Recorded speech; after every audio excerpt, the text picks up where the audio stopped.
The Haunting of Whispering Pines. The night was dark, and the forest was alive with the chorus of crickets. The campfire crackled and sent sparks dancing into the ink-black sky.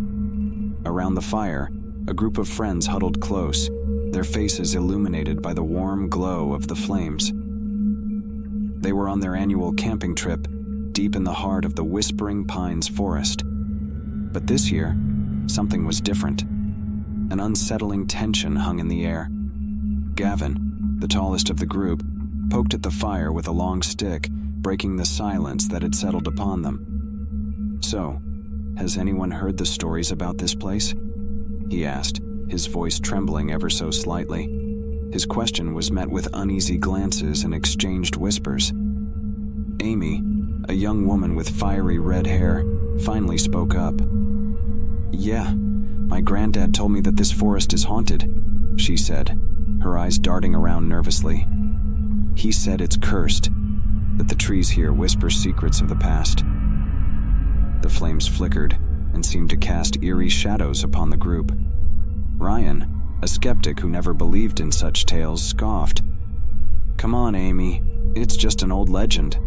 There's no such thing as ghosts or curses." But the others couldn't quite shake off the feeling of being watched. Sophie, a history buff with a passion for the supernatural, leaned forward, her face illuminated by the fire's glow. "I did some research," she admitted in a hushed tone. "There was an ancient Native American tribe that lived here long ago. They believed this forest was a sacred burial ground. Many died defending it from invaders, and their spirits are said to still roam these woods." As if on cue, a soft wind whispered through the pines, making the trees seem to lean in closer. The fire crackled and popped as though echoing the eerie ambiance. The group exchanged nervous glances, the unease growing with each passing moment. Jacob, the group's prankster, tried to lighten the mood. "Well, if the spirits are here, they must be pretty bored. Let's give them something to talk about. I say we tell ghost stories." The idea was met with hesitant approval, and they each took turns sharing spine-chilling tales. Each story seemed to feed the growing sense of dread, but they pushed their fear aside, dismissing it as a product of their own imagination. As the clock neared midnight, Gavin stood up, his expression serious. "I've got one more story for you all," he said, his voice trembling. "It's about the Whispering Pines curse." His friends leaned in, their eyes fixed on him. Gavin began. "Legend has it that a group of settlers came to this forest centuries ago, seeking refuge from a devastating plague. They believed the forest was a sanctuary, a place untouched by death. But they were wrong. One by one, the settlers fell ill and perished, their anguished whispers carrying through the pines as they met their end. The fire seemed to burn brighter, casting long, sinister shadows. Gavin continued. The last survivor, a young girl, was driven to madness by the voices of the dead. She wandered the forest, her cries echoing through the trees, until she too was consumed by the curse. Some say her spirit still lingers here, seeking company. A chilling silence settled over the group. Even Ryan, the skeptic, felt a shiver run down his spine. The forest seemed to close in around them, and the trees' whispers became more pronounced. It was as if they were bearing witness to the curse itself. Amy broke the silence, her voice trembling. "Gavin, that's just a story, right?" But before he could respond, a distant, mournful wail pierced the night, sending a collective shudder through the group. They stared at each other in horror, their faces pale in the firelight. Jacob, always quick to make a joke, stammered, Was that a coyote?" Sophie, her eyes wide with fear, whispered, "No, that was no coyote. It sounded human." The wind picked up, and the trees whispered even louder, as if conspiring with the darkness. Fear gnawed at their hearts, and the group instinctively huddled closer to the fire, as if its feeble light could protect them from whatever lurked in the shadows. Just as they were about to dismiss the eerie wail as their overactive imaginations, a figure emerged from the depths of the forest. It was a young girl, her tattered clothes clinging to her frail form. Her eyes were vacant, and her lips moved soundlessly, as if trying to speak. The firelight revealed the anguish in her ghostly features. Gavin, his voice quivering, whispered, "That's her, the last survivor of the curse." The group watched in terror as the girl drew nearer, her footsteps silent on the forest floor. Her spectral gaze seemed to pierce through them, as if searching for something she had lost long ago. Ryan, the skeptic, finally broke the silence. "This can't be real. It's just some sort of prank or illusion." But as if in response, the girl's mournful wails grew louder, and her hand reached out towards them, her fingers almost grazing the edge of the fire's glow. A chill washed over the group as they realized that there was no trickery at play here. Without another word, they scrambled to their feet, leaving behind their camping gear, and fled through the dark forest, guided only by the dim light of their flashlights. The girls' cries echoed through the trees, but they didn't dare look back. Hours later, they emerged from the forest, exhausted and terrified, their faces pale and their voices trembling. They had left behind all their belongings, but they didn't care. The campfire was a distant memory, replaced by the haunting image of the girl. They never returned to Whispering Pines Forest, and they never spoke of that night again. But the memory of the cursed forest and the girl's mournful cries would haunt them for the rest of their lives, a reminder that some legends are born from the darkest depths of reality.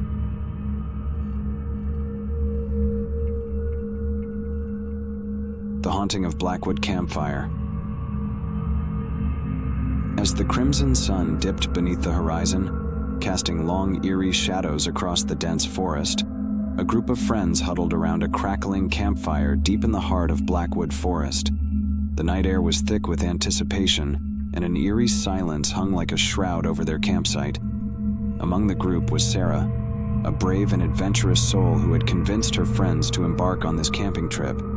She had heard stories about Blackwood Forest, stories of inexplicable disappearances and unsettling encounters, but she dismissed them as mere superstitions. Now, surrounded by the ominous trees and the unsettling quietude of the woods, doubt began to creep into her mind. With a nervous laugh, she tossed another log onto the fire, causing a burst of sparks to dance into the darkness. Her friends, Mark, Emily, and Chris, clung to their seats as if the campfire were their lifeline in this foreboding wilderness. "Sarah, this place gives me the creeps," Chris muttered, his voice barely above a whisper. Sarah shot him a reassuring smile. "Come on, guys, it's just an old forest. Those stories are nothing more than campfire tales meant to scare kids." Emily, who had been silent until now, finally spoke up. "I heard the legends too, Sarah. My grandma told me about the spirits that roam these woods, seeking vengeance for some ancient wrong." Mark nodded in agreement. "Yeah, and they say that once the campfire goes out, that's when they come for you."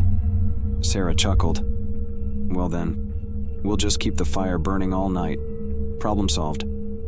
They settled back into their camping chairs, trying to shake off the unease that had settled over them like a heavy fog. As the fire crackled and popped, casting eerie shadows that danced around their campsite, the woods seemed to come alive with mysterious sounds. An owl hooting in the distance, leaves rustling in the breeze, and something else, something faint and unsettling, just beyond their hearing. Hours passed, and the group's nerves gradually began to settle. They shared stories and laughter, passing around marshmallows to roast over the fire. It felt like any other camping trip, and Sarah was relieved that her friends were finally relaxing. However, as the night wore on, they couldn't help but notice that the forest had grown unusually silent. Even the nocturnal creatures had fallen silent, as if they were holding their breath, waiting for something. Chris broke the silence. "Did you guys hear that?" Everyone froze, straining their ears to listen. A faint, mournful howl echoed through the trees. "It's just a coyote," Sarah assured them, though her own confidence wavered. But the howling didn't stop. Instead, it grew louder and more desperate, as if whatever was making the sound was drawing nearer. Fear gripped the group, and Sarah could feel their unease intensifying. "We should have brought some weapons," Mark said, his voice quivering. Emily nodded, her eyes darting nervously around the dark forest. "I'm starting to think those legends might be true." As the howling continued to echo through the woods, the campfire seemed to flicker and dim, casting long, sinister shadows that stretched out like ghostly fingers. The group huddled closer together, their faces pale and their hearts racing. Then suddenly, the howling stopped, leaving an eerie silence in its wake. The campfire, which had been their only source of comfort, sputtered and began to die down. "Sarah, we need to keep the fire going," Chris whispered urgently. Sarah reached for the stack of firewood nearby, but her hand froze in midair as she saw something in the darkness beyond the campfire's feeble glow, a pair of glowing crimson eyes. She gasped and stumbled back, tripping over a camping chair. Her friends turned to look, their expressions filled with terror as they too saw the eyes. "What the hell is that?" Mark shouted, his voice trembling. The eyes remained fixed on them, unblinking and malevolent, glowing like embers in the night. Sarah's heart pounded in her chest as she fumbled for her phone, desperately trying to turn on the flashlight. But just as the light pierced the darkness, the eyes vanished, leaving nothing but the sound of rustling leaves in their wake. "Did you see that?" Emily whispered, her voice shaking. Sarah nodded, her voice barely above a whisper. "We need to get out of here. Now." The group scrambled to their feet, leaving behind their camping gear and the dying campfire. They stumbled through the darkness, their flashlights cutting through the inky blackness of the forest. The trees seemed to close in around them, their branches reaching out like skeletal fingers. As they pushed deeper into the woods, the sense of being watched never left them.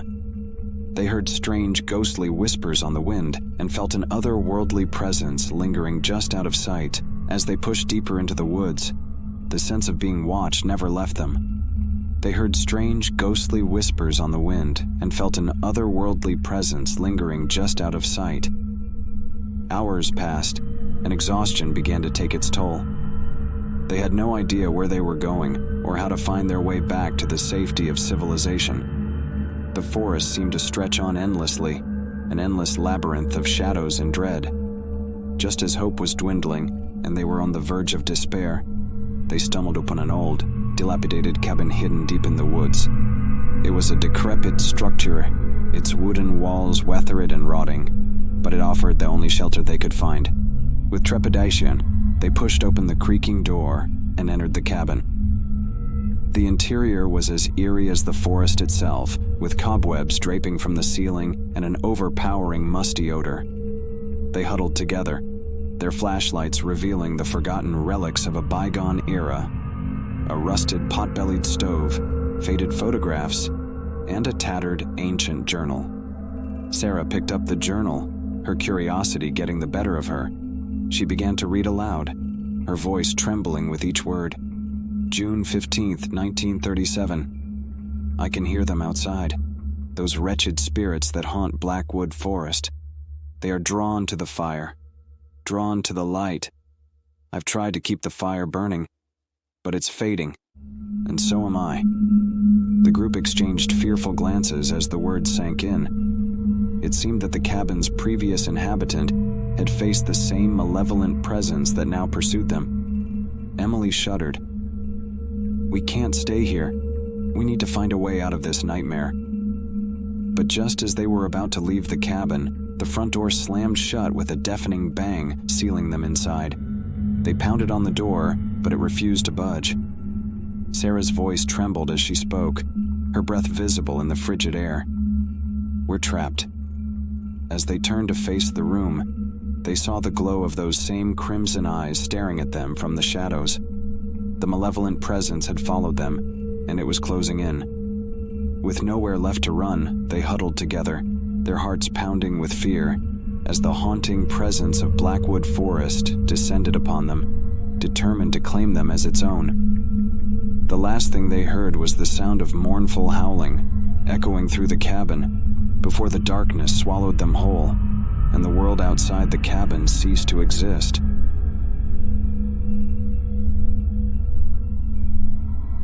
The haunting melody of Campfire Hollow.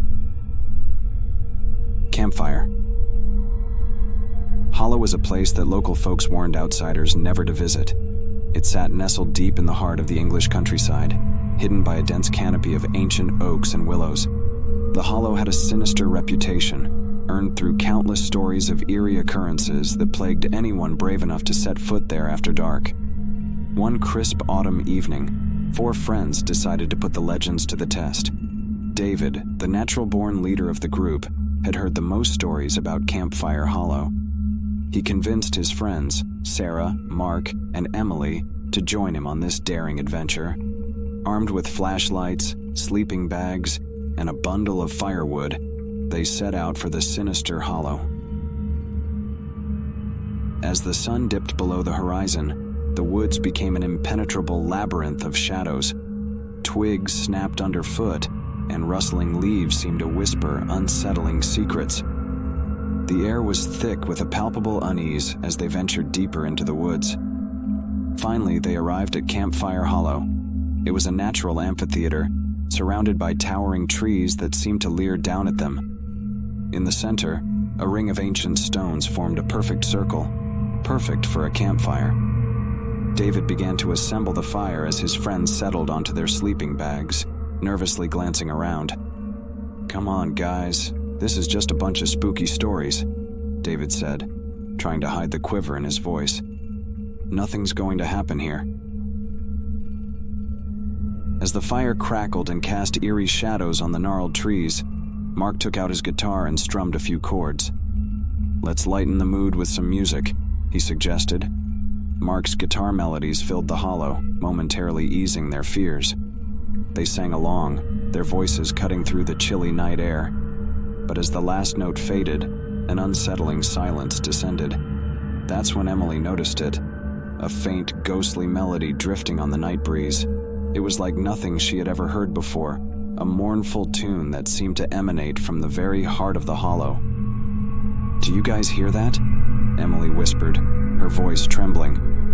Sarah and Mark exchanged puzzled glances, but David scoffed. "It's just the wind, Emily. Relax." But Emily couldn't shake the feeling that the music was beckoning them. Slowly, she rose to her feet and began to follow the ethereal melody, her friends trailing behind her, their flashlights illuminating the path. The sound grew louder and more haunting as they ventured deeper into the woods. It led them to a small clearing where an ancient, gnarled oak tree stood, its branches twisting like gnarled fingers. Beneath the tray, they found a weather-red, leather-bound book. It was open to a page filled with musical notes and lyrics, written in an ancient script they couldn't decipher. Mark picked up the book and began to read the lyrics aloud. As he did, the haunting melody grew louder, and the very ground beneath their feet seemed to pulse with a sinister energy. Suddenly, the air was filled with an otherworldly chorus of voices, singing along to the melody. Terrified, the friends tried to run, but an invisible force held them in place. The song grew louder and more dissonant, as if it were tearing at the very fabric of reality. Shadows danced around them, taking on grotesque forms. "Stop!" David shouted, struggling against the unseen bonds. "We need to close the book." Emily, her voice trembling, managed to wrest the book from Mark's grasp and quickly flipped to the last page. With trembling hands, she slammed the book shut, and the melody abruptly ceased. The shadows dispersed, and the invisible bonds released them. Gasping for breath, the friends stumbled back to Campfire Hollow, their hearts pounding with fear. The campfire had burned low, casting long, eerie shadows that seemed to reach out to them. "We need to leave," Sarah said, her voice shaking. They hastily packed up their belongings and made their way back through the dark woods, haunted by the memory of the sinister melody. As they emerged into the moonlit clearing where they had parked their car, they felt a wave of relief wash over them. But just as they were about to get into the car, a blood-curdling scream pierced the night. They turned to see a shadowy figure standing at the edge of the woods, its face obscured by darkness. "Who are you?" David demanded, his voice quivering. The figure took a step forward, and the moonlight revealed a face twisted with pain and sorrow. It was an old man, his eyes empty and hollow. "Run!" Emily shouted, and they piled into the car, speeding away from Campfire Hollow as fast as they could. They drove in terrified silence, their minds reeling from the horrors they had witnessed. It wasn't until they reached the safety of their homes that they dared to speak. "We should have listened to the warnings," Mark said, his voice filled with regret.